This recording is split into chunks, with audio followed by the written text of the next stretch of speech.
अस्सलामु अलैकुम। Virtual health care की जानिब से हम आपको खुशामदीद कहते हैं। आज की हमारी वीडियो में हम आपको अनानास के तिब्बी फ़वाइद बताएंगे।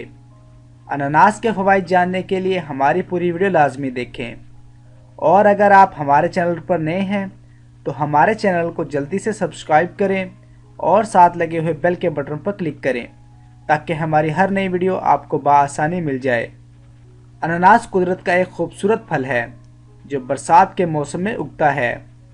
इस फल का ऊपर से रंग हरा और पकने के बाद सुर्ख हो जाता है और अंदर से जर्द रंग का होता है। यह फल बहुत खुशबूदार है। इसकी दो इकसाम हैं, एक छोटा लीमू के साइज़ के बराबर जबकि दूसरे का साइज़ बड़ा होता है। अनानास का मिजाज सर्द व तर दूसरे दर्जे का है। अनानास का इस्तेमाल खफकान को दफ़ा करता है, दिल, जिगर, मैदे और दिमाग को ताकत देता है। अनानास को खाने से खून साफ़ होता है जिससे रंग निखर आता है और खून के कई अमराज से महफूज रहा जा सकता है। अनानास को खाने से मर्दाना कुव्वत में इजाफा होता है, मैदे को दुरुस्त करता है जिससे भूख में इजाफा होता है।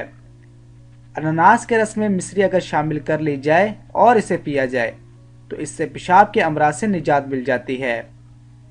पके हुए अनानास का रस यरकान की मर्ज में मुफीद है। अनानास के पत्तों के जूस पीने से पेट के कीड़े मर जाते हैं। अगर अनानास के पत्तों के रस में शक्कर शामिल करके इसे पिया जाए तो इससे हिचकी बंद हो जाती है। अनानास का रस मसूड़ों को मजबूत करता है। अगर औरतों के रहम सुखड़ जाएं और खून हैज़ बंद हो जाए तो अनानास को रोज़ाना खाने से फ़ायदा होगा। अनानास को खाने से तब के तमाम अमराज में तस्कीन मिलती है, कल्क और अतराब को दूर करता है, गर्म मिजाजों का मुवाफिक है। वर्किया अनानास एक बेहतरीन फल है। उम्मीद करता हूँ आपको आज की वीडियो पसंद आई होगी। अभी के लिए इजाज़त दें। अल्लाह हाफिज़।